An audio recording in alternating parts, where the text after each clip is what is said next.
Welcome everybody to Bridging the Expanse, the best television science fiction series of the 21st century. I'm your host or moderator, Michael P. And I'm a senior writer for the Friends of Comic-Con. And I've made a visit to the Expanse set, courtesy of the person over here to my left, who will introduce himself in a bit. And also, I was at the International Space Development Conference when Jeff Bezos made the announcement that they were picking up the Expanse. We're going to cover at least through season 6 and at least through book 6. And we may actually go into all the books. It depends, but we're probably going to stay away from the books and also the novellas. But there's going to be some mention of the novellas because there's foreshadowing that we see at the first season that refers back to those. And also, too, if you've looked at, Glenton will tell you this, though, but if you looked at the X-rays, there's a reference in one of them that goes back to, I think, one of the later novels. Okay, when the ones with Amos and that goes back to one of the later novels. But anyway, I just wanted to let you know. So I'll turn it over to the next person. I guess I'm the next person. Yes, that's me. I'm Bob Munroe. I was the senior VFX supervisor on the Expanse for seasons 1 through 3. Thank you. And also a producer in seasons 3 and 4. Unfortunately, I made the really bad decision after season 3 and we were canceled, and I didn't know that we were going to get picked up by Amazon. I went on to do Altered Carbon, so I wasn't available for season 4 and later. But Narain Shankar, our showrunner, very, very gracious, basically said, what can we do for you, because you helped build the world of The Expanse from the very, very first season. And he said, we want to keep your name on the credits, and would it be better as VFX supervisor or producer? And I said, I think producer. So even though I didn't actually appear on set in season 4, I did all of season 3, of course, but not in season 4. I was still named as a producer, which is great. So both VFX supervisor and producer. Other shows I've done recently, What We Do in the Shadows, thank you. Like I said, Altered Carbon. I just came back from 3 months in Serbia doing a film called Horror Scope with Sony Screen Gems. I've been keeping pretty busy since The Expanse, but boy, do I miss The Expanse. Not only is it the greatest TV show or science fiction show of the 21st century, it is the greatest science fiction show ever. Period. Full stop. Just real quick, apparently we need to do a panel for What We Do in the Shadows. Huh? Oh yeah, no, it's a huge hit. Okay. It's a huge hit. The show is amazing. It's one of the. Some of you were here in the audience yesterday. You heard me say this yesterday on the panel. It was one of the most difficult shows I've ever had to do because the actors are so great and they ad-lib so many of their lines, and they're hilarious. And the worst thing you can do as a crew member on a set is to break out laughing while you're doing a take. And it's like... So yeah, it was except Kyle Newacek, who was one of the directors, he would always break out laughing, but he was the director, so he was allowed to do that. But for the rest of us, it was like we had to stifle our laughter at every possible moment. It was just, some of the lines were just beyond comprehension. They were so funny. Like how they came up with them on the spot like that was quite amazing. So we do in the Shadows would be a good panel too. Yeah, we'll do a write-up for it. Yeah. Okay, go ahead and take that one. Bob and I will share this one. Okay. Hi guys, my name is Glenton Richards. I am a staff writer, or was a staff writer on The Expanse. I also previously have worked on Fargo and American Crime as well. Just a second. Everybody, you should have stopped him. He said it in the present tense. You notice he said it in the present tense. He said it in the present tense. No. I'm trying to trip him up. All right, I apologize, but I'm trying to trip him up. Okay, go ahead. I'm sorry. I was just. Maybe in the future there will be more of The Expanse, but we hope so. But yes, worked on The Expanse as a staff writer. Also co-wrote the Expanse One Ship series, which was nominated for a Writers Guild Award, which is really cool.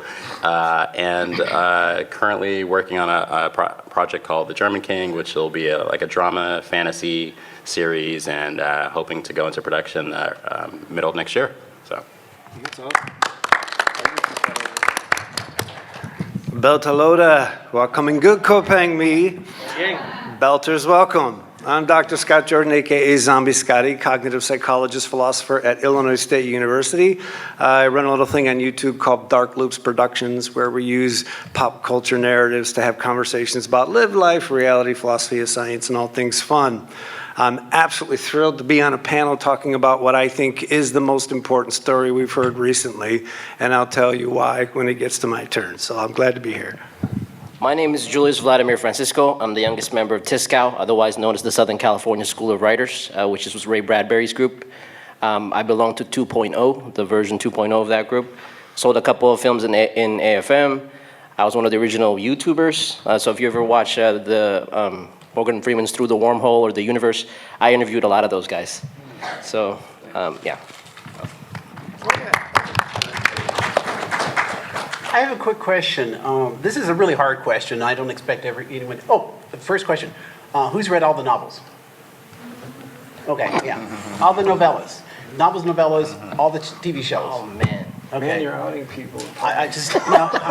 We gotta be careful, man. I had to check, right? So we just have to be careful. That's all.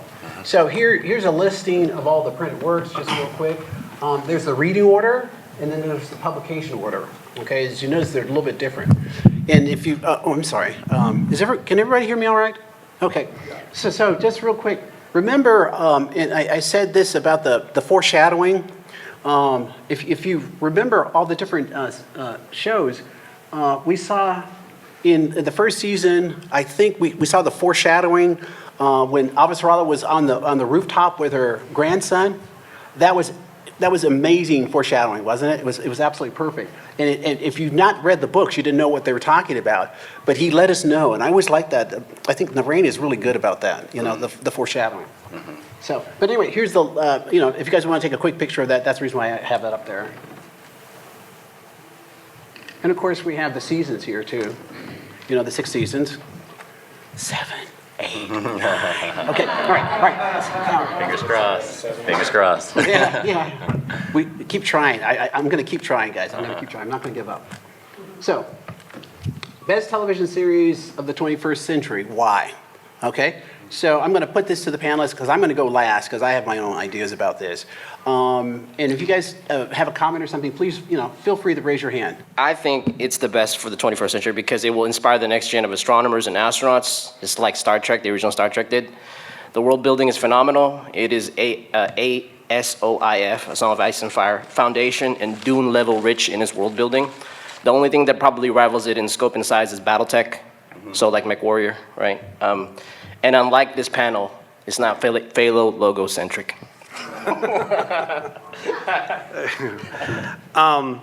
I was stunned when I started to watch The Expanse, and then when they introduced the proto-molecule and you discovered what it was, I recognized that I was seeing exactly what our culture needs to see right now to understand that 80% of the world's population lives in holist worldviews.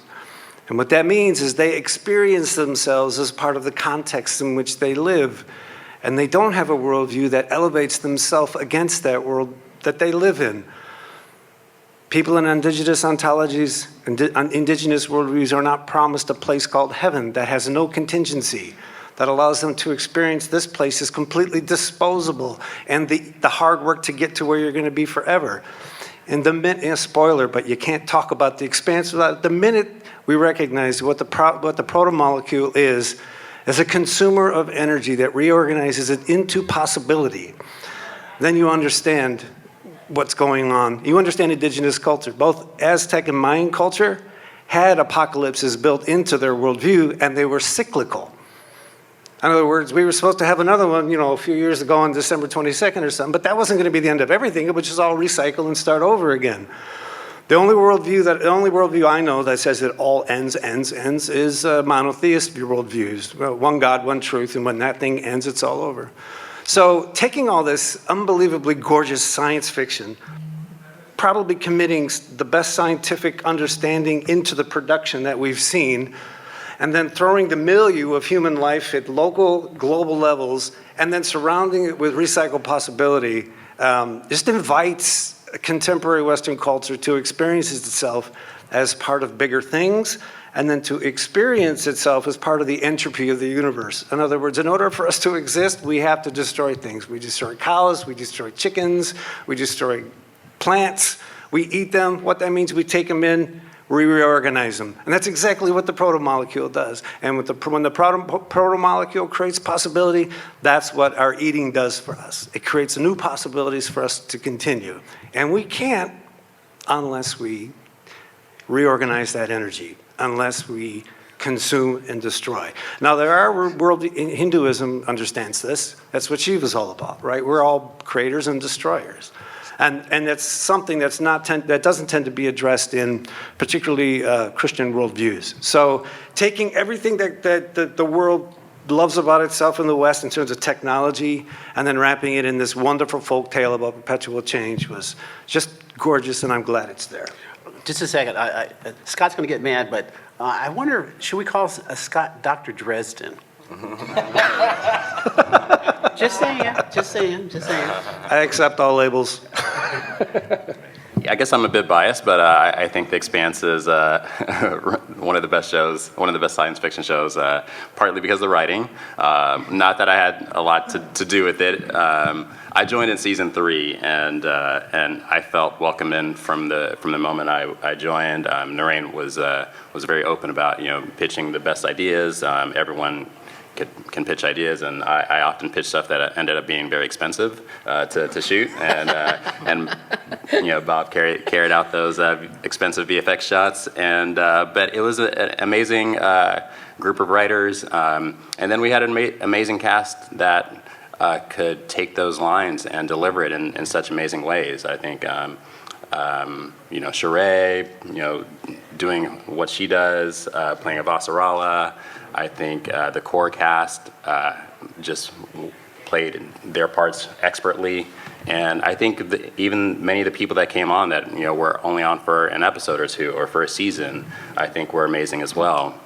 And then I think we had an amazing VFX department that could help bring it all together, amazing production department as well, that built these incredible sets. I mean, you see the Rossi on screen and you think it's a real ship, but then you go to set and you realize it's just these wood. it's just wood, yeah, essentially, and it's but it looks so great. It looks so real, and it's incredible. And so I think that is, I'm going to the earlier point. I think.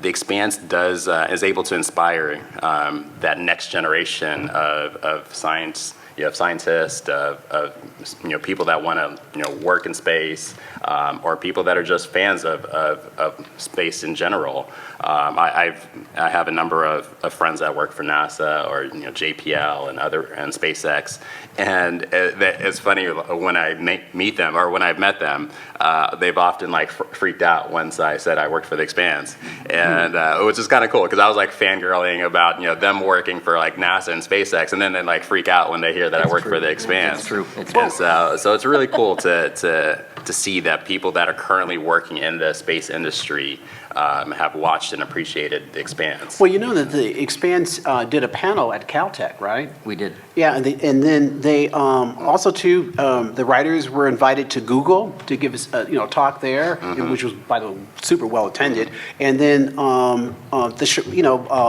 Narain and Mark were invited to Google as well. Yeah. So it's. My Caltech buddies are a big fan of your show because there's a girl I dated and she has a part of the Nobel, the LIGO, so that they love your show. Sorry, who's that? That's amazing. You said?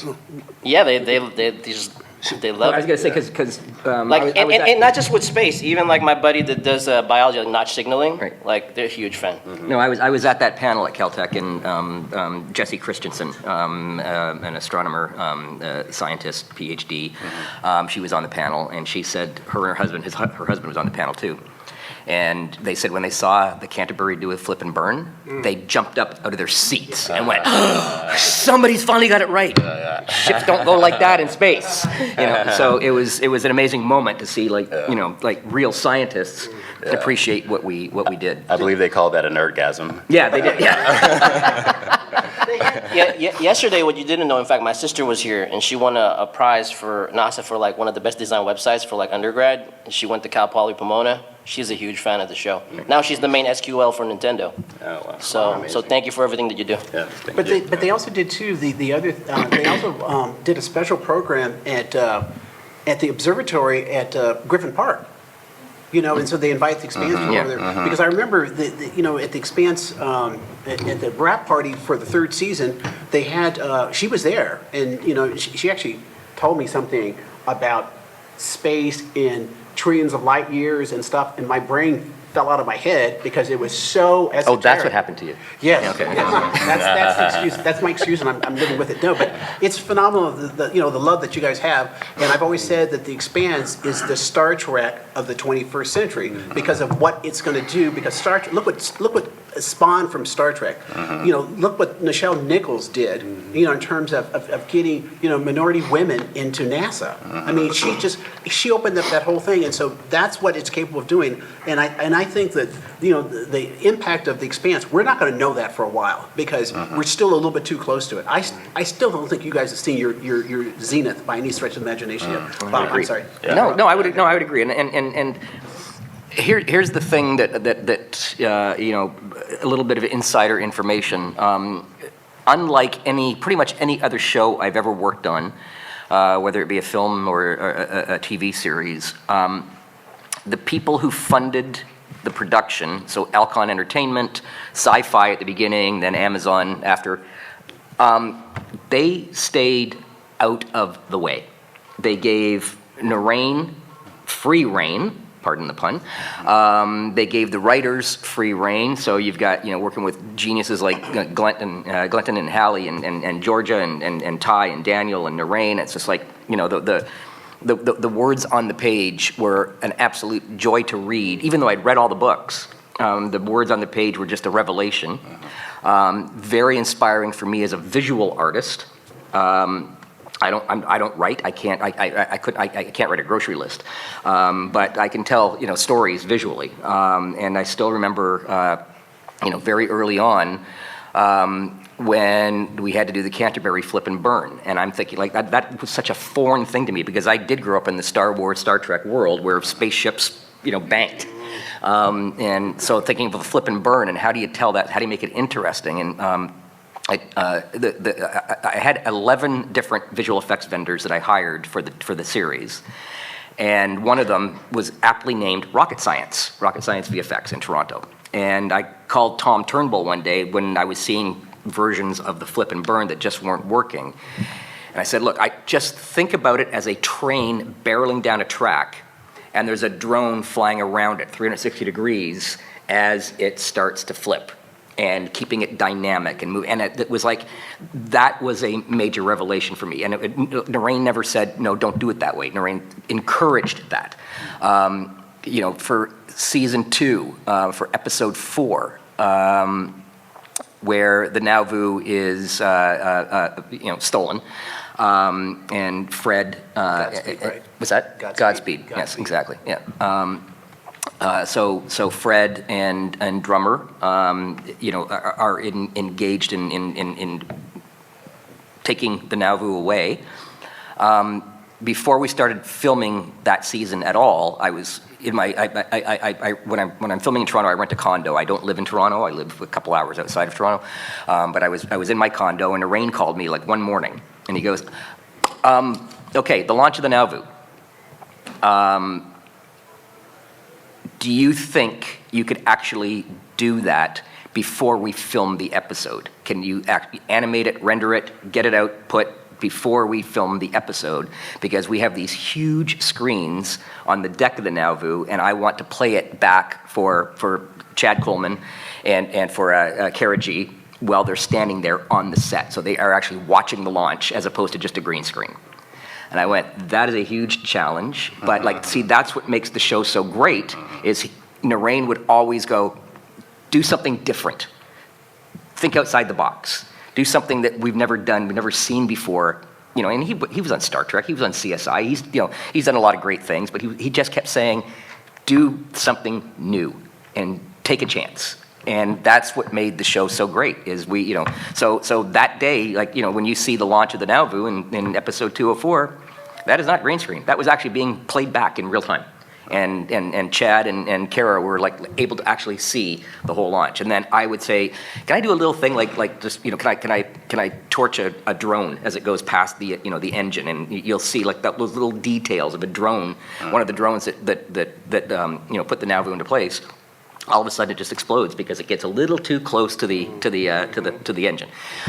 So it was always everything.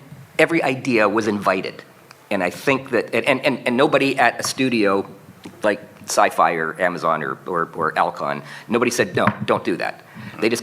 They backed off. They got out of the way. Again, I give major credit, pretty much, to Narain. And something else that never happens, and you think it would, but it never happens on a TV show or a film, and that is the writers of the originating material are invited into the writer's room. That never happens. I did Altered Carbon. I never met the author of Altered Carbon. Whereas on The Expanse, Ty and Daniel were in the writer's room with Glenton and Hallie and Narain and Georgia and it could be one of those things that is a recipe for disaster. But again, giving credit to Narain for being like the strongest voice in the room and the most correct voice in the room and the most inviting voice in the room, it all worked. Yeah, is it the best science fiction show of the 21st century? No, it's the best science fiction show ever, period. Period. Well, and then episode 205, Bob and I always talk about this one because that episode 205, that's the one where Home, where Julie, where Julie Mao, she's, the proto-molecule creature at that point, and Miller comes in there in the room, and then, eventually Eros crash lands into Venus. That was a truly emotional, and television doesn't get any better than that. I talked to, and I talked to Mark Fergus, and Mark had said that was one of the things that they used to pitch the idea of The Expanse, and that whole, that culmination of that, that whole scene there with the, Eros crashing into Venus is what they used to help sell the idea, and it just, when you look at it, and we have so many arcs there. We have Julie's arc, as she tried to, to be better and try to be better than her father and be a better person. We have Miller, and Julie becomes that alien creature, and then we have Miller, his redemption arc, and and that kiss, which by the way is obviously controversial. If you followed Ty, if you follow Ty and that guy, if you follow our conversations, yeah. We had this conversation last night over Lagavulin, by the way, about the kiss. So. But the whole point is, it's just the question is, is that necessary? And there are those of us who believe that it was the meeting of the spiritual and the human, and that there was a combination of the two that saved Earth. Their sacrifice saved Earth, and so that's the way. But Scott, why don't you tell? That episode was the one that I knew I was watching something special, because we've been living in the horror world of Lovecraft, and we're scared as hell of things from outer space that are going to come kill us. And Lovecraft's dread of the cosmic was written to conceal his racism. I'm sorry, we can argue about it later if you want. I can show you all the data at the Mountain of Madness. But when in that moment of love and loss, Julie Mao is a cosmic being. Now we can call her a creature if we're scared of what she's losing, or we can call her divine if we're inspired by what she might be becoming. See, the thing is, the proto-molecule is not yes, people get eaten. That's the whole first episode, right, where Julie Mao sees people being consumed. But it's what we do, right? We consume to exist. So the proto-molecule is just that written large amorally, right? And we wrap our consumption in moral narratives all the time. And so when I saw that one, I thought that was an incredibly ambiguous scene, whose interpretation, the depth, and the labeling of the scene depended on what the viewer brought to it. If they brought cosmic dread to it, oh my God, Julie's turning into a creature. If they brought a sort of spiritual openness to it, then they experienced it someone else. In some other way, I'm not going to say joyously, but not with dread. And for me, that tension is what, dare I say, good art is all about, is getting you to the point where you get revealed more than the story. But that goes back to, and this is a major, major, major spoiler alert for the books, okay? Just telling you up front.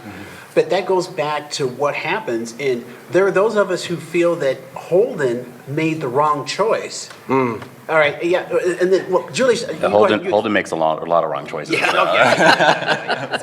a villain or not? That's a good question. But Julius, yeah, go ahead, Julius, yeah. Oh, please, man, I'm sorry. So my main thing is like how the Expanse, the reason why it works is because it's able to be a conglomeration of all these spectacular ideas, right? It's not necessarily original in any sense, but it's a perfect combination. When we talk about like relativistic kill vehicles or Matryoshka brains, it's like, Purnell and Niven talked about that, right? With the initial hook of the Expanse story is basically a film noir story in space. Yep. Because you have this detective and he's in love with his test subject. So is Laura, right? So it's like a film noir thing, right? And then in the end, like when he kisses Julie, that's like Casablanca. It's like a fight for love and glory, a case for do or die. Like the world will always welcome lovers as time goes by, right? Yeah. So it's able to enmesh all these different things, and you have like Plato and Aristotle in there. Yeah. You have 20th century continental philosophy. There's really no work in comparison to like the Expanse, like just as current right now. Like, to me, it really is the best science fiction show of the 21st century. It's one of the best narratives told because it is so inclusive. And the fact that the cosmic presence is actually something you'd find in indigenous ontology is, for me, I don't know if this is something the authors are trying to say explicitly. I think it's more than just the best. We've had other villains that came from a more monotheistic worldview. We had the Night King, we had Thanos, and those villains were wasted. Because they didn't get us to experience ourselves as parts of everything like the proto-molecule did. So that moment when Julie and Miller, and we can argue about whether or not it should have on the lips, but that's for a bar, but that moment is a spirit of multi-scale connection. And it's not all love, it's everything that being entails. Life, death, loss, gain, and to be able to craft it that way is the hallmark for me of really, really good writing, really, really good acting, everybody being on the same page. So I do think, as we said yesterday, I don't find villains in the story. Right? Go ahead. So touching into the MCU, I felt like they lost a lot of great deal when they didn't include his love for Lady Death. Oh, that would have been like the embodiment, because like when we look at like our creative history, I can say this because like I knew Ray Bradbury, I knew George Clayton Johnson, Bill Noel, Richard Matheson, right? When we're talking about like the MCU and like basically maybe like our storytelling of the last 1,000, 2,000 years, it's very like being in time. Yeah. It's very thanatopic, right? Where in the Expanse, it's like when you combine like these like Kardashev level 2 or 3 civilizations, such as the proto-molecule civilization and the gods that took them out, they don't kind of think that way. No. Because we have to like look at outside ourselves because we think very individualistic, right? But like when you have a hive mind, your whole psychology and ethics change. Yeah. So, no, my immune system is a hive mind, right?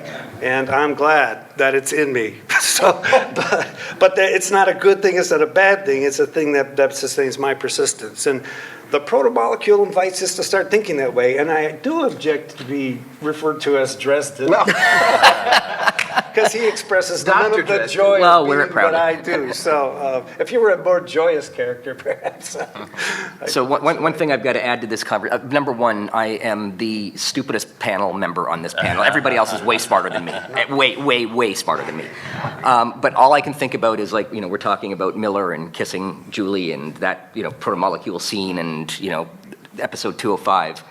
And all I can think is the day that we filmed it.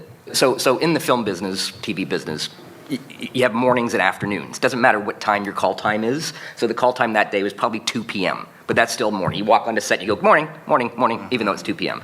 You have lunch 6 hours later, so you have lunch at 8 p.m. Well, that's dinner time, but you still call it lunch. You have an hour lunch, and then you have the afternoon. So I know that we went into the wee hours of the morning on that day, but when I first got to set, I had specified to certain people who will remain unnamed that what I needed Julie Mao to be in was the sleekest kind of F1 racing shell you could possibly imagine, because it was going to be on a pedestal, and Miller was going to walk behind her. So it needed to have the smallest profile as you could imagine. And Florence was fine with that. She, was, willing to, suffer a hard shell kind of backing. I got onto set at 2 o'clock in the afternoon, and there was a freaking IKEA mattress wrapped in blue, that thick, formed like that, and that was like, well, that's what she's going to be on. And I went, Miller walks behind her. So, like, I now have to actually literally animate legs for Miller. After removing the blue, the whole room was blue.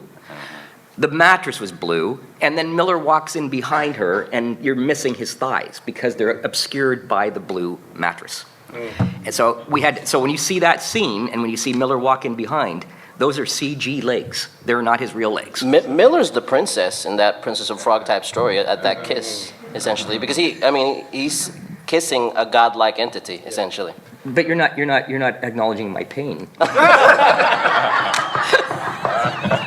You gotta share it here, man. You gotta show me how you did that in Cinema 4D, because that was some of the most spectacular CGI I've ever seen. Anyway, that was and then just going back to the kiss. I was after lunch. I was at Video Village, which is typically about 30 or 40 feet away from the actual set, and I heard the AD's radios, the walkies. Somebody said, "Where's Bob? Tom wants Bob on set." So I get to set. And he looks over at me and he goes, okay, when I take my helmet off, and keep in mind the director, David, he was like right there. And this is a question he should have been asking the director, but Tom, for some reason, went to me. And he said, when I take my helmet off, what am I feeling? What's my emotion? What am I? And I said, okay, now how do I answer Tom Jane, this important character, at the spur of the moment, at 4 o'clock in the morning, intoxication. You feel intoxicated. And he went, got it! And that's what he performed. Like that's so it was just, I'm glad I came up with that word, I tell you. Like I should have been a writer. But my thing is, episode 205, Home, is, and I tell Bob this all the time, and I actually, every time I rewatch the series, and I've rewatched some of those episodes, and I said this yesterday 7 times, but when I'm going through and I'm rewatching all the seasons again, whenever I come to that, I'm always texting Bob in the middle of the night, oh my God, Bob, this is so fabulous, this is still, and Lagavulin may have something to do with me sending these messages, right? But and I've said this more than once publicly, I still think it's one of the top 20 episodes ever in episodic television, and I would argue that it's in the top 10. But I haven't, I've watched television, since the original Outer Limits, the other one with Rod Serling, Twilight Zone. So I've been around that long, okay? So yeah, I was there with the invention of the wheel, so leave me alone. But seriously though, I've seen all these episodes, the original Star Trek, Space 19, all these series, and in it's clearly in the top 20. I mean, I'll fight you on that one. Here's a little TMI for you. So when we were in post on that episode, I have a home office and I've got great monitors and edit suite and all that kind of stuff. And I worked at home in post way before the pandemic hit. I've been doing that for pretty much my whole career in post production. And I've got a wonderful wife. I've been with her for 40 years, and every day after dinner, she brings in a cup of tea for me. I'm at my home office, and she brings in a cup of tea. And we were going through basically the visual effects approval process for episode 205. And so I was watching it again and again, like every day. I have to, we got a new cut, new visual effect shots got dropped in. I'd be watching it again. And here's the TMI. She walks in with my tea, and I'm like this. And she puts the tea in front of me. She goes, are you okay? And I look up, and there's tears streaming down my face. And she goes, oh, you're watching 205 again. I went, yes, I am. Yeah. And that is a true story. The thing about 205 is it satisfies all levels of scale. It satisfies his personal life, kissing, maybe bringing back a sort of human personal life. It nests it within a cosmic divinity, sort of. So it all the work that led up to it makes that possible. I'll quickly say that episode also let me write. The one time I wrote fan fiction, it's just a very brief statement. When Julie says, "I want to go home," Miller says, "No, baby, we got to go to Venus." You guys, if you guys have got any comments, just raise your hand and stuff. So, but right now, I think You just Oh, invited- I'm sorry. Oh, I'm sorry. Yeah, go They ahead. have to kiss because it was the planet Venus, goddess of love. Just the obvious, right? There you go. Glenton, I think he deserves a prize. Yeah. See me later. I have some prizes. Yeah, some yeah, Expanse prizes. yeah. Make sure you see them because they're really good. Okay, but all right. I think I'm going to go out on a limb here and just to point out a couple obvious things that he already talked about, and I mentioned this before. The showrunner Narain Shankar, he went to Cornell at 16. Okay, he graduated when he left Cornell. He had 2 PhDs. He had one in electrical engineering and another one in applied physics from Cornell. Okay. Wait a second, didn't you go to Cornell? No. You're Stanford. I went to one of the lesser schools. You're Stanford. But seriously, so that's the standard that you guys were reaching for, and I think in this one, and I think so. We have this thing here, and they're all pointing to why, but the reality is, I think we have the gestalt here. It's all of them together. It's something that happened because, as you said, you don't bring in the writers of the of The novel, the novels. originating Yeah, material. you don't do that because they have a control. And they don't want to let it go. And it has to be a certain way, but it's an entirely different medium. The difference is with Ty and Daniel, they both realized they didn't know how to script write. They had enough humility to realize, hey, we don't know how to do this, let's learn. And they were more than willing to learn. And in fact, I mean, you couldn't get rid of Ty at the end there, could you? No. I mean, because Ty was up on the set. Daniel was actually at home, and Ty was on the set, right? Yeah, Ty was there all the time. Yeah, he was up there all the time because he actually loved learning and doing that stuff.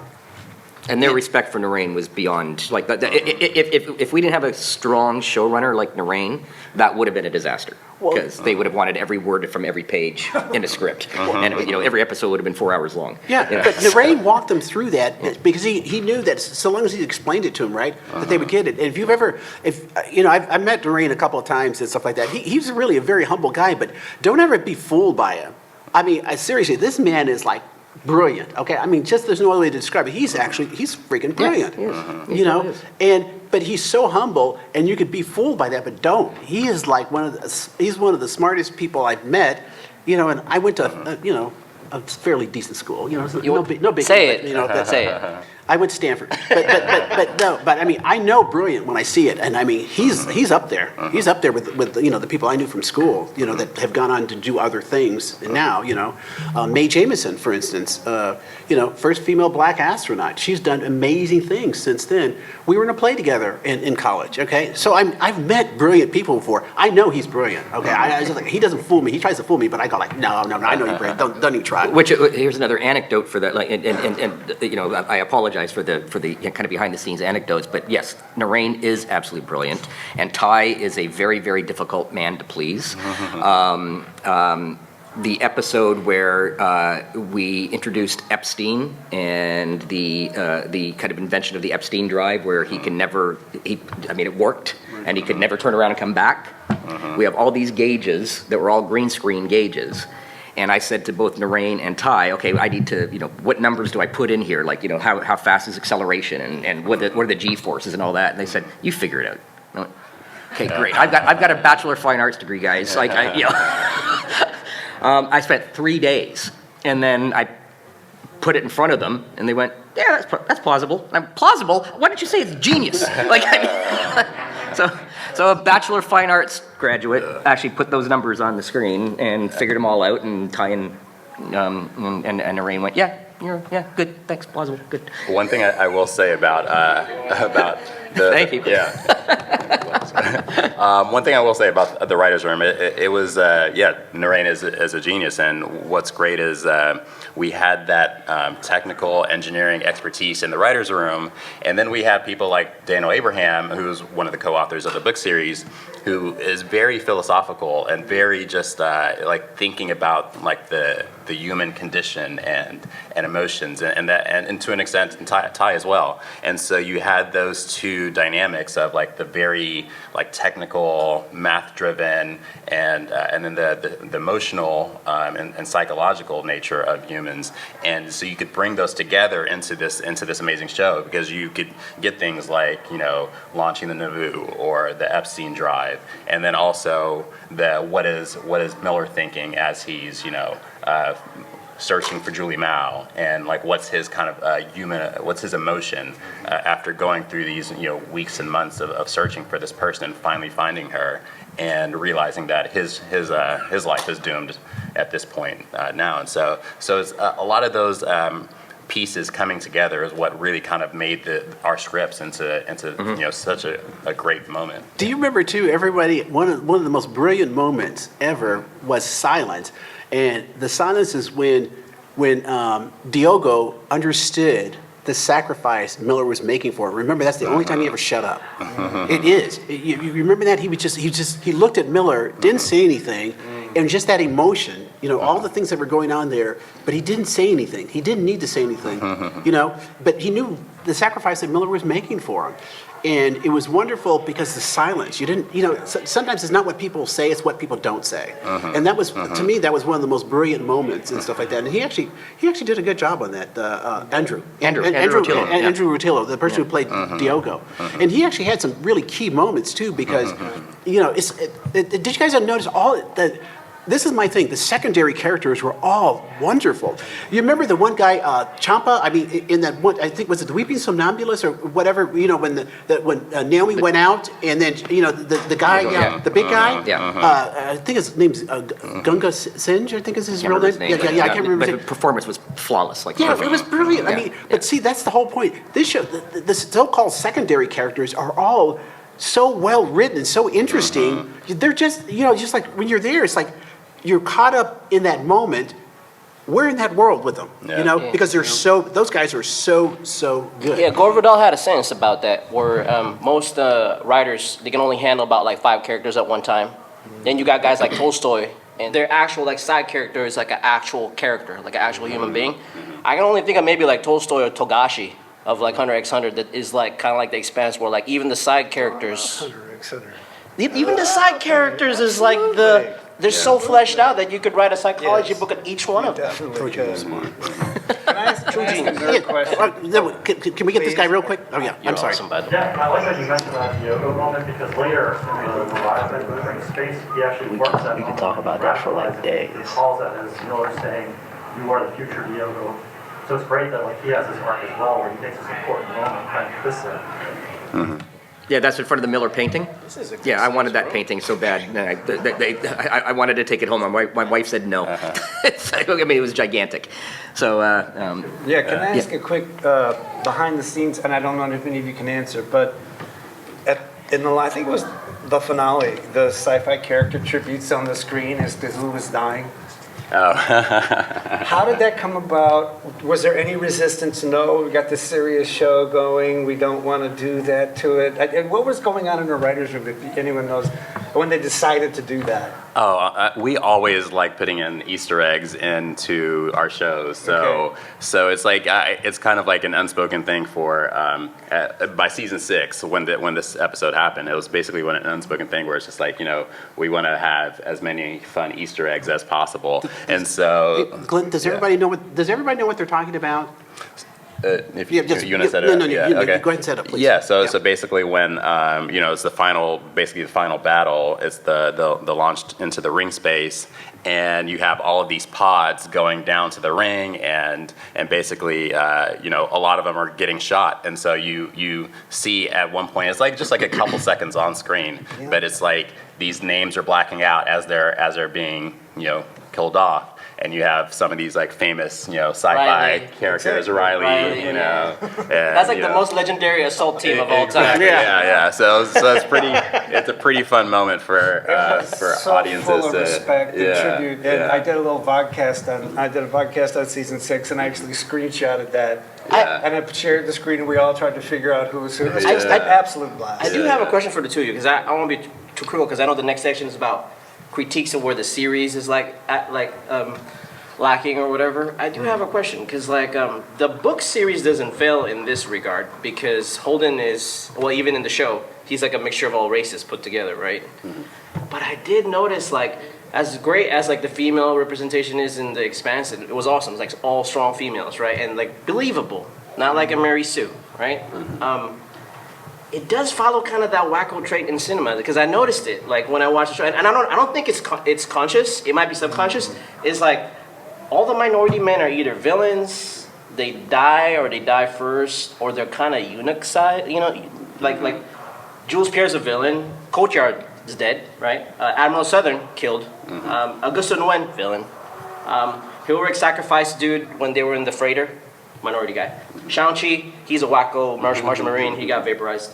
Anderson Dawes dead. They also killed Alex, which I understand, like for the perspective of, but like don't confuse like an actor for like the actual legend. Yeah, you know? Yeah, I mean it's. That's not my question. It was conversations above my pay grade in terms of what happened with Alex. But I think what we wanted to portray is that people of all races can be heroes or villains or somewhere in between. Exactly. So we didn't want to say like, oh, because Jules Pierre Mao is a person of Asian descent, he's got to be a good guy or whatever. We can say he can be money hungry and chasing after the protomolecule for the wrong reasons.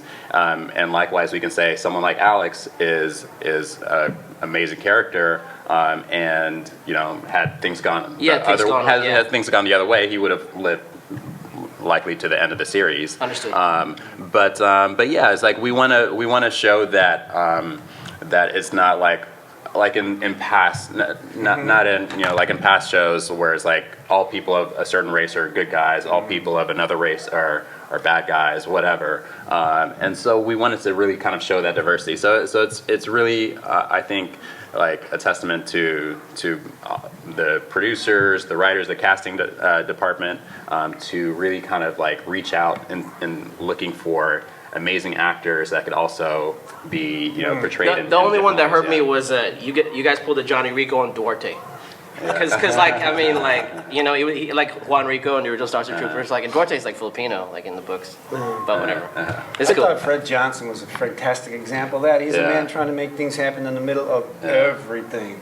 Yeah. And when you're any human being trying to make things happen in the middle of everything, you go where things take you sometimes. And we want to call it bad, wrong, but the dude's existing, and he's playing out what we might call morality. And I thought that was a great character. For sure. And we were talking about Diogo earlier. It was kind of a running joke in the writers' room where we're like, he's going to end up on the Iron Throne at the end of this series. Because Diogo was like facing death more times than anyone could count, and he like happened to live through all of those moments up until the end, and so it was really funny. But yeah. We've got a quick comment, and then we've got to do a quick wrap. Go ahead. I have a question.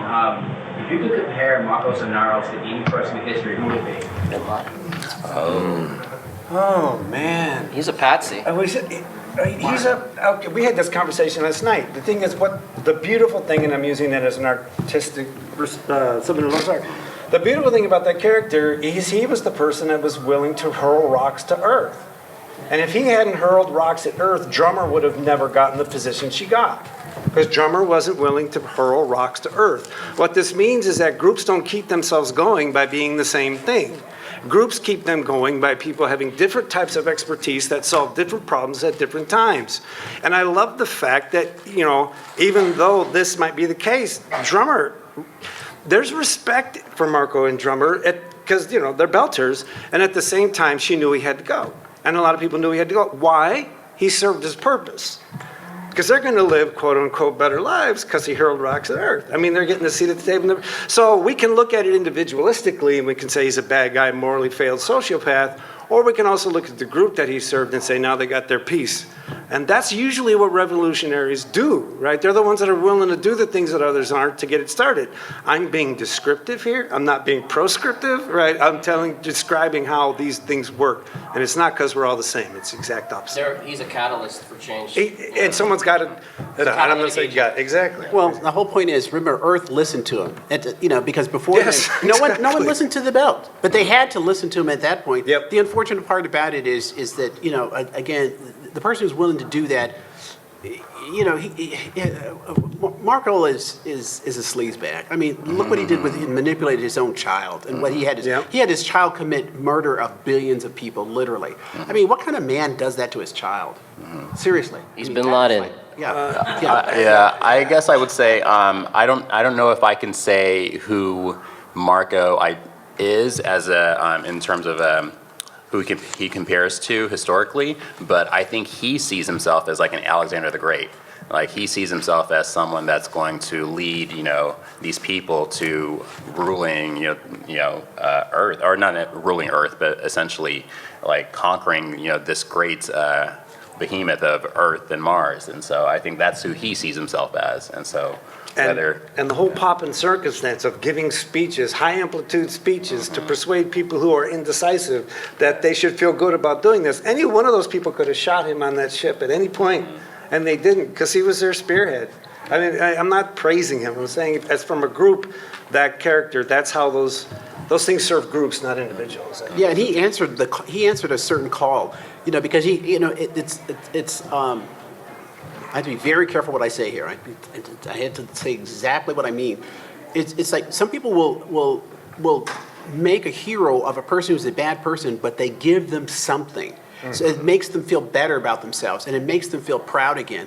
Now, the unfortunate part about it in history, those types of people, I'm going to name one person, Hitler, he gave them pride, but dear God in heaven, the price that they had to pay for that pride is just phenomenal. And I think that's the same thing with Marco. The price that the Belters had to pay, for what he brought to them was just phenomenally high. Yeah.